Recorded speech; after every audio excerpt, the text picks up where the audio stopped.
ទីលៀនជលដំរីលៀនជលដំរីស្អីគេទេហាបើឡាននេះឈប់បាយឈប់អីគ្មានផ្ដល់សញ្ញាផ្ដល់អីបាទទីលៀនជលដំរីប្រាសាទនាង12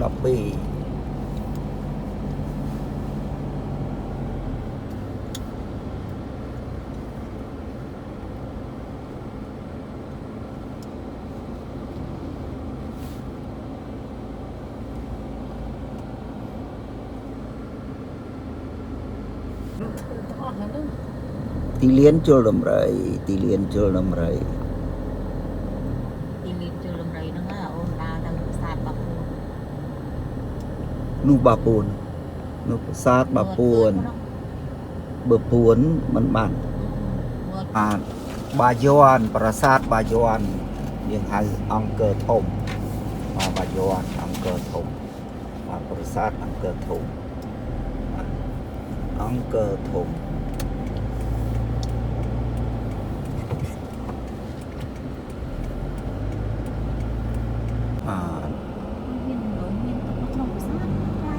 ព្រះអង្គគូកធ្លោកបាទព្រះអង្គគូកធ្លោកបាទនេះថាទៀបជុំប្រាសាទបាយ័ន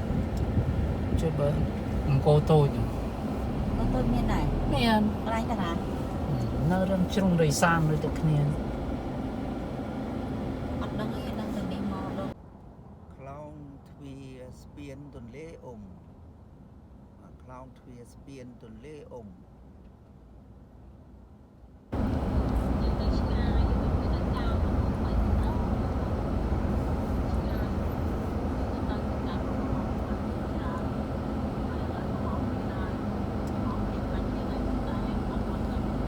ទន្លេអ៊ុំបាទទន្លេអ៊ុំ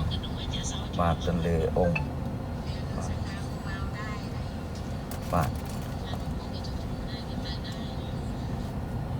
បាទកាសិនអង្គរវត្តនេះបាទនេះកាសិនបាទកាសិនអង្គរវត្តបាទកាសិនអង្គរវត្ត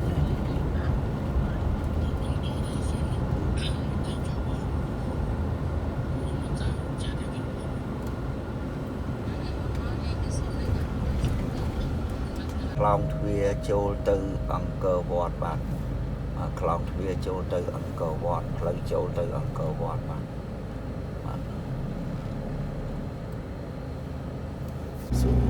បាទនេះផ្លូវ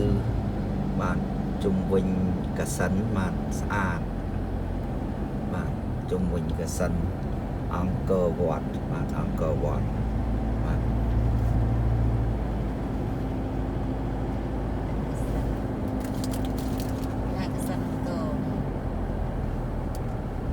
បងប្អូនយើងមកសៀមរាបបាទណែនាំកន្លែងមួយឆ្ងាញ់បាទតកកឈូសនេះបាទនៅកន្លែងcoffee ខ្មែរបាទនៅ coffee ខ្មែរហ្នឹងមានកាហ្វេមានតកកឈូសហ្នឹងហើយនឹងបាទនំបញ្ចុកទឹកប្រហុកដែលល្បីមុននៅមុខអង្គរឥឡូវគេដូរមកនៅផ្លូវ60ហ្នឹងកន្លែងឆ្ងាញ់ណាបាទហើយមកកុំភ្លេចតើតែកក់មុនផងខ្លាចអត់មានកញ្ចុះបាទមកកាក់អាចចេញផ្កាហើយបាទមកកាក់ប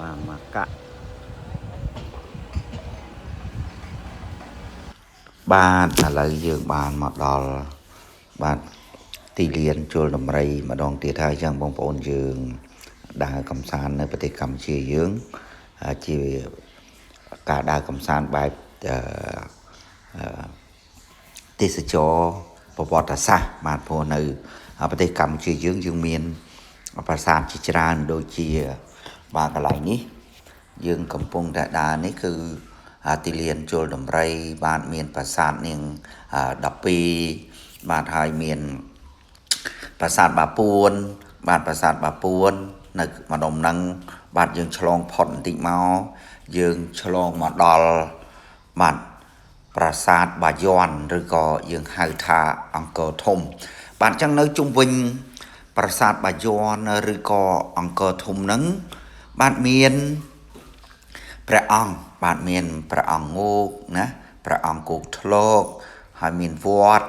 បាទក៏ដូចជាបាទខ្លោងទ្វារចូលប្រាសាទអង្គរធំជាដើមសុទ្ធសឹងតែជាកន្លែងបាទទេសចរបែបប្រវត្តិសាស្ត្រដែលបងប្អូនយើង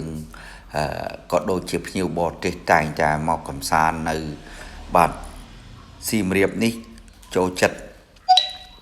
បាទដំណើរកំសាន្តហ្នឹងបែបទេសចរប្រវត្តិសាស្ត្រតែម្ដងដែរក្នុងនោះមានការទស្សនានៅប្រាសាទអង្គរតូចដែលយើងហៅថាអង្គរវត្តក៏ដូចជាអង្គរធំប្រាសាទផ្សេងទៀតមានដូចជាប្រាសាទបាទតាកែវណាបាទប្រាសាទផ្សេងច្រើនណាស់បាទមានច្រើនមែនទែនហើយវងនោះក៏មានវង2គឺវងតូចនិងវងធំបាទហើយវងនៅក្នុងមួយវងមានប្រាសាទជាច្រើនផងដែរអញ្ចឹងបងប្អូនយើងមកទស្សនានៅបាទសៀមរាបនេះគឺជាការទស្សនាបាទទៅនៅតាមប្រាសាទជាពិសេសហើយក្រៅពីការដែលយើងទស្សនាប្រាសាទហើយនៅតំបន់សៀមរាបក៏យើងមាន